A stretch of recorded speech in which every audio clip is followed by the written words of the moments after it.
You cheated on me while I was on a business trip, didn't you? We're getting a divorce. Give the house to my parents and leave right now. Jackson's voice boomed through the phone, a storm of accusation and anger. But I wasn't taken aback. I knew he was grasping at straws, trying to find a reason to blame me for his own failings. I already sold it, I replied coolly, feeling his emotions teeter on the other end. He thought he could outwit me, but he underestimated my intuition. I simmered with fury initially, but his feeble attempt at deception only made me smirk. It was my turn now. This is the tale of how my deceitful husband tried to manipulate me and how I outmaneuvered him. My name is Olivia, a 28-year-old working mom. I've been at the college store job since I graduated from junior college at 20.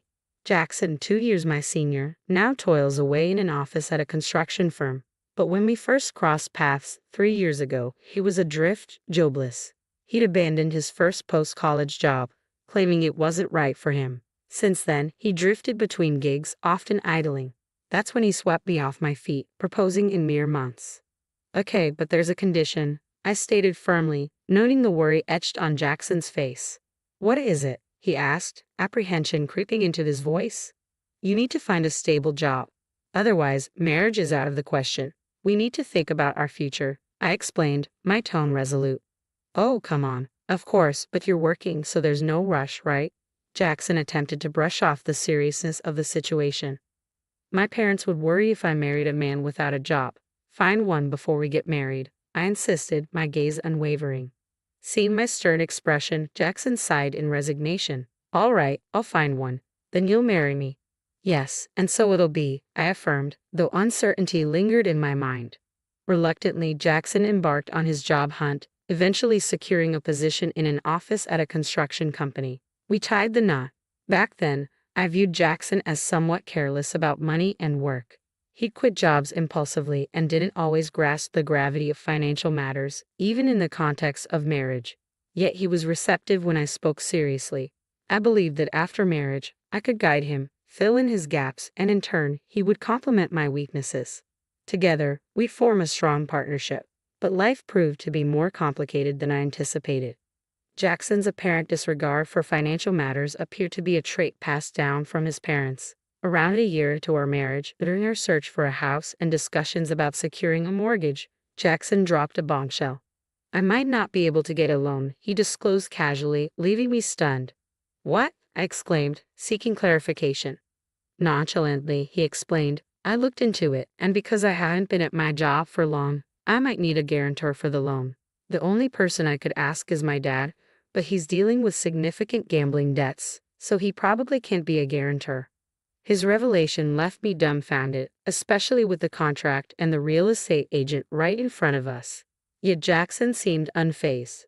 If we put the house in your name, it'll be fine, right? You've been at your job forever, so you can get the loan. We'll both pay it off. It's just a formality, he suggested casually. That's not the point. Why didn't you discuss this with me? This is a big deal for me too. I'm not even prepared with the paperwork, I retorted, frustration bubbling within me. Though he apologized, his contrition felt hollow, lacking sincerity. Despite my urge to argue, I refrained from escalating the situation, considering the already prepared contract and the presence of the agent. Reluctantly, I hastily gathered the necessary documents, such as my income statement, for the loan application. In a spur-of-the-moment decision, I impulsively bought the house under my name. As I hurried to finalize the paperwork, a wave of anxiety washed over me. Could I truly envision a future with this man? Perhaps I should have simply put a halt to the proceedings instead of rushing to prepare the documents. Adding to my mounting anxiety was the looming issue with my in-laws. The other day, I had a talk with Dad. Jackson began one evening. He mentioned that he might lose the house due to the debts I mentioned earlier. He's considering moving in with us. That's all right, isn't it? What?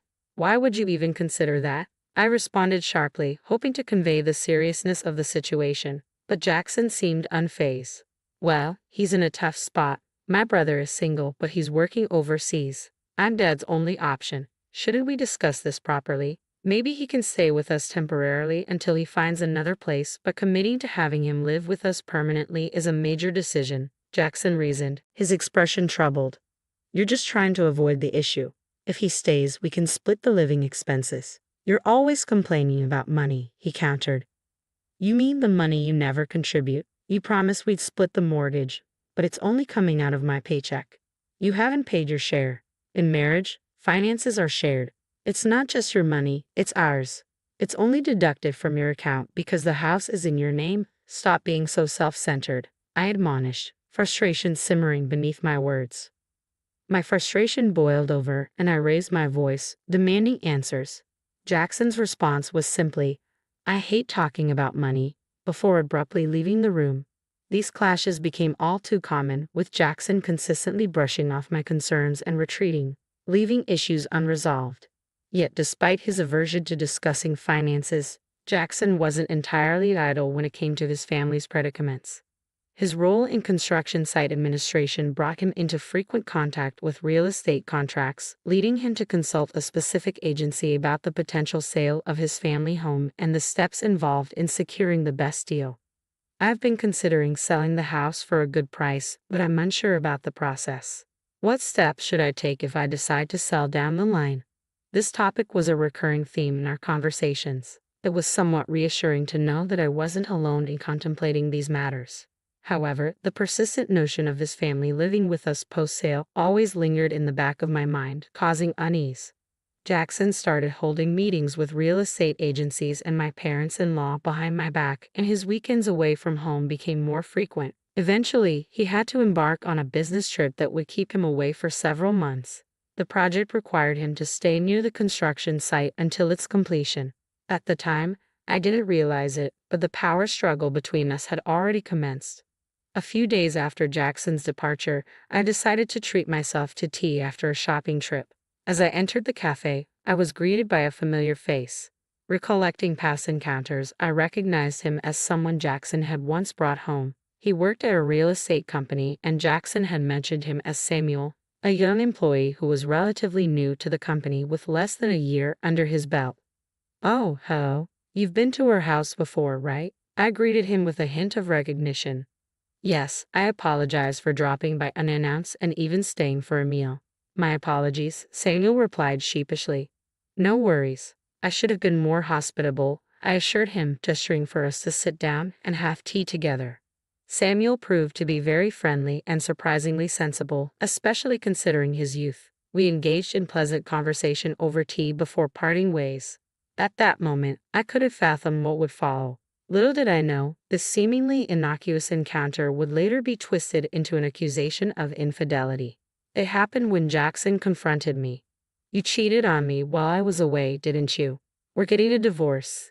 Give the house to my parents and leave now. His words hit me like a bolt of lightning. The first thought that crossed my mind was disbelief. Could it be true? Had Jackson spread rumors about me cheating, all to justify a divorce? The shocking revelation came from an unexpected source. Samuel, the very man Jackson falsely accused me of having an affair with. The day after our tea, Samuel showed up at my doorstep unannounced. I apologized for the sudden visit. About yesterday, Jackson asked me to get close to you, he confessed, his words catching me off guard. Shocked and confused, I invited him inside and listened intently as he unraveled his tale.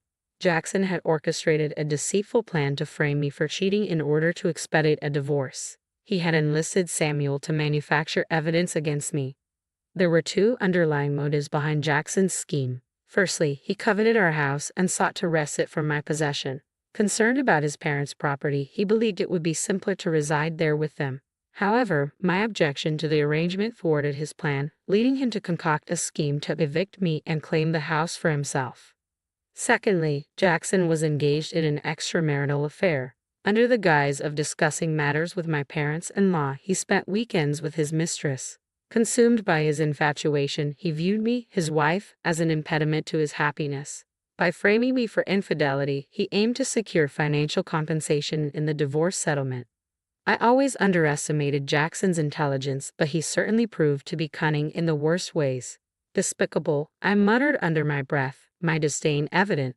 Samuel offered his apologies, but I had no intention of aiding Jackson in his deceitful scheme. I refused to be manipulated for such nefarious purposes. Thus, I feigned cooperation while secretly plotting to outmaneuver him. Taking advantage of Samuel's real estate expertise, I listened as he provided various suggestions. Eventually, he proposed a bold idea. You should sell the house while Jackson is away on his trip. When I finally uttered the words, I sold it, Jackson's reaction was a mixture of confusion and disbelief. What? He managed to sputter, clearly at a loss for words. Seeing his stunned expression, I resolved to twist the knife further. I recounted everything I learned from Samuel, including the recordings he provided. You were attempting to fabricate evidence to make it appear as though I was having an affair with him. If we divorce now, I can pursue alimony and court proceedings, I explained calmly, watching Jackson's bewildered expression as he repeated, Why? Why? But I had another revelation to share. You might not have realized, but Samuel isn't just an ordinary employee. He's actually the son of the company's CEO. Jackson's shock was palpable. What?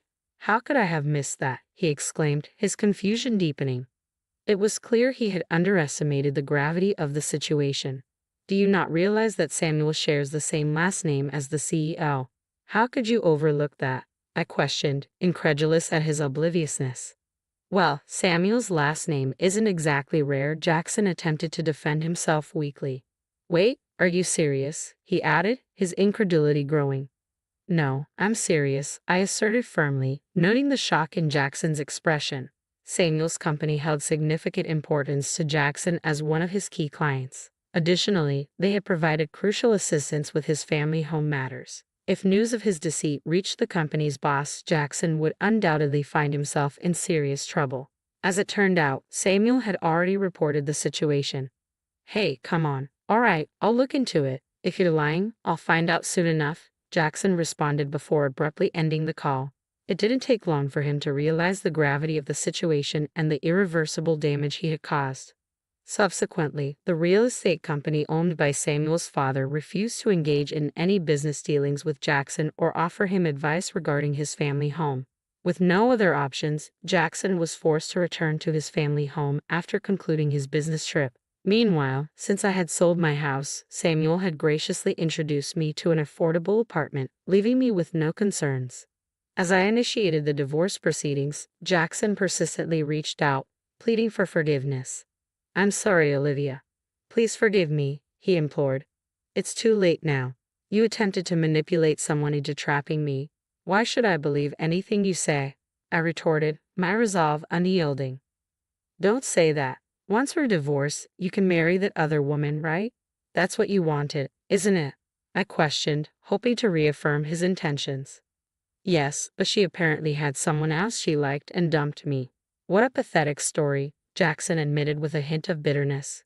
Even if that's the case, don't expect me to welcome you back with open arms, I responded firmly, my patience wearing thin. With a sigh, I ended the call. Despite my efforts to keep my current address undisclosed, Jackson's relentless barrage of calls persisted. Each time, he'd plead, Don't leave me. Help me, I'll be a good husband, his promises ringing hollow in my ears. I grew increasingly exasperated with his empty pleas. Once the divorce was finalized, I resolved to sever all ties, deleting his number, blocking him on WhatsApp, and cutting off communication entirely. Yet, the unwelcome appeals didn't end with Jackson. Even my mother-in-law reached out, begging, Please, Olivia. We'll be lost without you. It's not the house we wanted. It's you, isn't it? But there's no house left, I pointed out, feeling a mix of frustration and disbelief. We didn't just desire the house. We're not that heartless. Come back, and you'll understand, she urged, her tone pleading. You were after the money, weren't you? I accused, feeling the surge of resentment. That's not true. You're being unfair. You tried to pressure me into living with you, and when I refused, Jackson attempted to manipulate me to gain an advantage in the divorce, she countered defensively. I can't trust someone like that. It's evident that your motives revolve around money, I asserted firmly, refusing to yield to Jackson's pleas. As I continued to reject his advances, my father-in-law dialed my number, his tone dripping with arrogance. Isn't it your duty as a daughter-in-law to show some respect to my wife? Are you seriously saying no? Isn't this all because of the debt you accumulated? He demanded, his voice growing increasingly strident. With each word, his accusations stung, and when I responded with equal resolve, his tone turned venomous. You heartless woman, abandoning your mother-in-law in her time of need and shifting blame onto her. I'll make you pay for your cruelty. He bellowed into the phone, the volume causing my ears to ring. Unable to tolerate his threats any longer, I abruptly ended the call and, clutching the recorded audio as evidence, sought counsel from my lawyer. It transpired that my father-in-law's menacing words could be construed as a threat. Armed with this knowledge, I informed Jackson that I would pursue legal action if he refused to consent to the divorce. In a state of panic, Jackson reluctantly agreed to the divorce, allowing me to sever ties with his tumultuous family once and for all. With the legal proceedings finalized, I found solace in the newfound freedom from their oppressive influence. However, the consequences of his actions soon caught up with Jackson. His reputation at work suffered, resulting in diminished responsibilities and a significant loss of trust from his superiors. Furthermore, the unresolved debt issue forced him to sell his family home at a depreciated value, leaving him and his parents to reside in a modest apartment. With his reduced role at work, Jackson's income dwindled, compounded by the financial strain of providing support to his dependent parents. The burden of alimony payments only exacerbated his financial woes. These unfortunate circumstances came to my attention through Samuel, who remained confident despite the tumultuous events. It was through Samuel's suggestion that I found a potential opportunity to leverage my customer service skills from my previous job at a clothing store. He proposed a position in his company's HR department, offering a chance for me to rebuild my life on my own terms.